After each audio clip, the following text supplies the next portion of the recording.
Apprendre l'islam et s'imprégner de la spiritualité tidjane. Suivez Asfiyahi TV Leerou Tivaouane sur www.asfiyahi.org. Application mobile et tablette disponible sur Play Store et Apple Store. Assalamu alaikum wa rahmatullahi wa barakatuh. Nous venons de recevoir une délégation dirigée par Cheikh Mohamed Mansour Sy, que Allah le préserve, et à ses côtés le secrétaire privé de son éminence, le khalife général des Tidjanes, Cheikh Al-Allama Mukhtar Kibé, et à ma droite, le Cheikh Khalifa Lo, et une grande délégation des ulama et des imams. Nous venons de le recevoir, venons de loin, de Tivaouane, pour exprimer leur fraternité, leur solidarité et leur soutien au peuple palestinien durant cette période très difficile que subit le peuple palestinien en termes de tueries, bombardements et agressions. Agressions qui ne fait aucune distinction entre pierre, arbre et homme. Une agression qui a visé le terrestre et le sacré. Malheureusement, au lendemain de la Nakba, la tragédie du peuple palestinien que nous commémorons tous les 15 mai de chaque année, cette Nakba, cet épisode qui a eu lieu en 1948, continue encore avec ses conséquences néfastes et destructrices. Le peuple palestinien résiste à l'injustice depuis plus de 73 ans, résiste au complot, résiste à la colonisation, à l'occupation, à toutes sortes d'agressions. Et il est, comme tout peuple sous occupation, en son droit légitime d'autodéfense. La résistance est un droit garanti par le droit international. Le droit du peuple de résister à l'occupation, c'est un droit acquis, c'est un droit légitime. Mais malheureusement, certains communiqués et certaines déclarations venant parfois de pays amis renvoient les Palestiniens et les Israéliens dos à dos et mettent les colonisateurs et les colonisés face à face. C'est ça qui nous fait plus le mal. C'est ça qui nous considérons un couteau dans le dos. Nous ne voulons pas grand-chose. Nous n'attendons pas grand-chose de la communauté internationale. Nous voulons juste ce qu'eux-mêmes ont initié comme paramètre d'une solution pacifique. Solution basée sur la justice et l'application de droit. Et le droit international est suffisamment clair pour dire que les Palestiniens ne souhaitent qu'établir leur État indépendant et souverain sur les territoires qui étaient occupés par Israël, avec Al-Quds al-Sharif comme seule capitale. Al-Quds qui était le déclencheur de cette intifada, que le soulèvement que mène le peuple palestinien actuellement après un mois sacré du Ramadan, vécu différemment à toutes les nations islamiques. Au lieu de faire les prières et de consacrer tout moment à l'admiration d'Allah, malheureusement, les Palestiniens étaient attaqués dans leur mosquée, attaqués dans leur culte, attaqués dans le minimum basique de leurs droits en tant qu'être humain. Alhamdulillah pour tout. Je disais à son éminence, Cheikh Mohamed Mansour Sy, et à travers lui à tous les membres de cette délégation prestigieuse et cette dynastie de grand renom. Je disais que l'arrivée et la solidarité démontrée par les Sénégalais ici était exemplaire et que, comme aujourd'hui, notre deuil s'est transformé en fête. Et je n'exagère pas en disant que l'arrivée de cette délégation nous a rendus joyeux et heureux et fiers.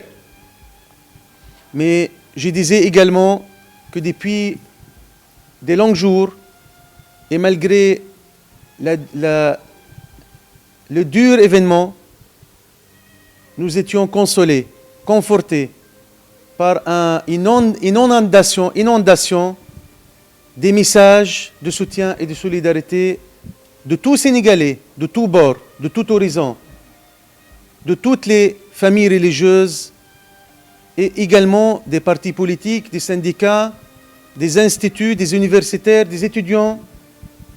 Je ne faisais que recevoir, je ne faisais que répondre moi-même à tous les messages et à tous les communiqués et les déclarations. Je disais également que probablement cet exemple remarquable de la solidarité, de la fraternité sénégalo-palestinienne peut être enseigné et peut être une leçon à tirer par la Ummah islamique et par ces pays. C'est comme ça qu'on veut, c'est comme ça qu'il faut. Et masha'Allah, les Sénégalais étaient toujours pionniers, étaient toujours au premier rang, comme la lettre que j'ai eu l'honneur et l'immense plaisir de l'écouter et de le lire et de le recevoir. Et de mon tour, je le transmettrai également à nos autorités et au peuple palestinien pour qu'il soit visible. Je disais donc combien le peuple palestinien reçoit ce coup de force, cette expression magnifique de soutien et de solidarité qui est venue au bon moment pour remonter encore notre morale, pour renforcer et appuyer notre résilience et notre patience sur la Terre Sainte, au nom de la Ummah, au nom de toute la Ummah islamique. Le peuple palestinien est en train de se faire martyriser, torturer, agresser pour défendre les lieux saints de l'islam. Faut-il rappeler, la mosquée d'Al-Aqsa, c'est votre mosquée. La mosquée d'Al-Aqsa, c'est l'héritage de notre prophète. La mosquée d'Al-Aqsa, c'est notre première direction vers laquelle on faisait les prières. La deuxième mosquée après le Kaaba, à 40 ans d'âge. C'est le troisième lieu saint vers lequel les pèlerins voyagent. لا تشد الرحال إلا إلى ثلاث المسجد الحرام الكعبة المشرفة على مكة ومسجد هذا المدينة المنورة والمسجد الأقصى المبارك.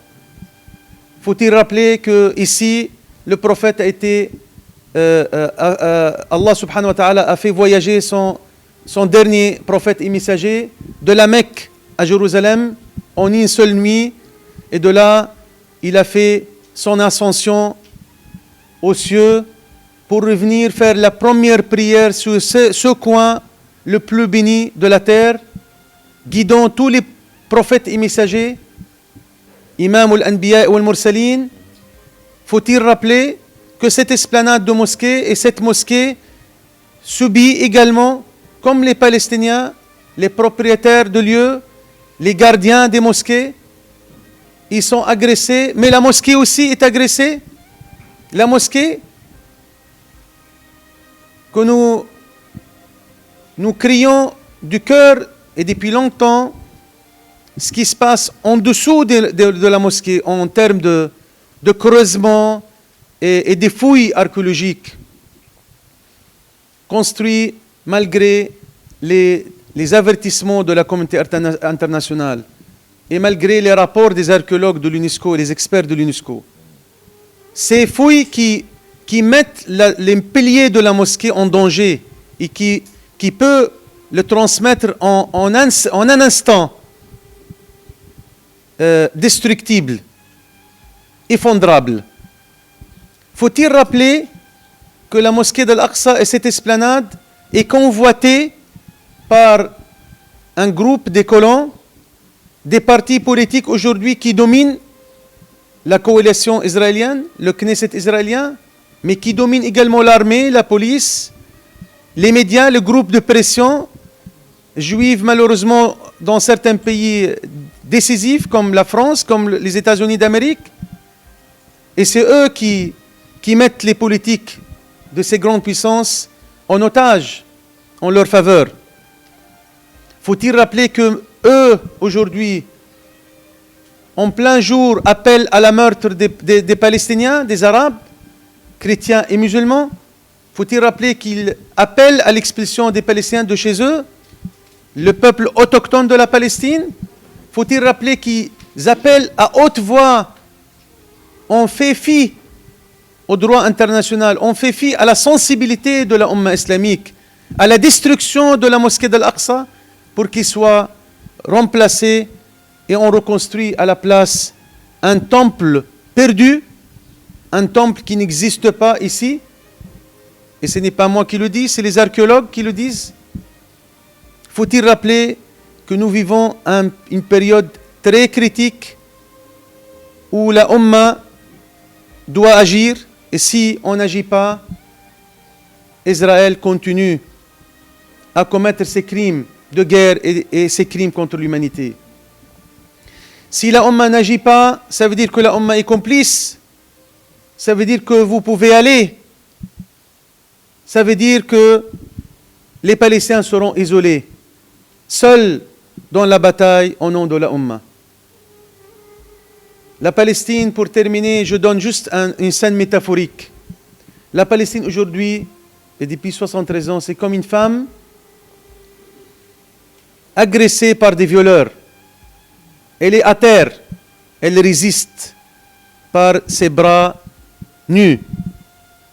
Il y a des caméras, il y a des observateurs qui regardent la scène. Au lieu de s'impliquer pour interdire ce crime de viol, ils demandent à cette femme de fermer la bouche, de se taire pour ne pas faire de scandale, pour que sa voix n'arrive pas chez les voisins. C'est exactement ce qu'on nous demande aujourd'hui, certaines communautés. Le monde n'est pas sérieux. Le monde n'est pas à l'auteur des valeurs de l'homme. Ça a été très bien expliqué d'une façon théologique et humanitaire sublime par Cheikh Mohammed Mansour. L'objectif de l'être humain sur cette terre, c'est quoi? La mission de l'islam, c'est quoi? La mission de l'islam consiste à deux piliers. I'marul ardu wa ihya al-insan. Donc là, on est en train de voir les deux contraires. Détruire la terre, détruire le sacré et tuer l'homme. Donc tout ça, c'est contre les principes de l'homme, la dignité humaine. Je termine en disant, mes frères, ulama et cheikh ici présents, en vos noms, grades et qualités, en ce que vous représentez de cette grande famille religieuse, la famille la plus importante, non seulement au Sénégal, mais en Afrique. Cette tariqa soufiya, tahira wa ariqa, votre venue ici nous a consolés. Votre position est d'un tel courage que nous aimons que la Ummah retrace votre chemin et imite votre exemple.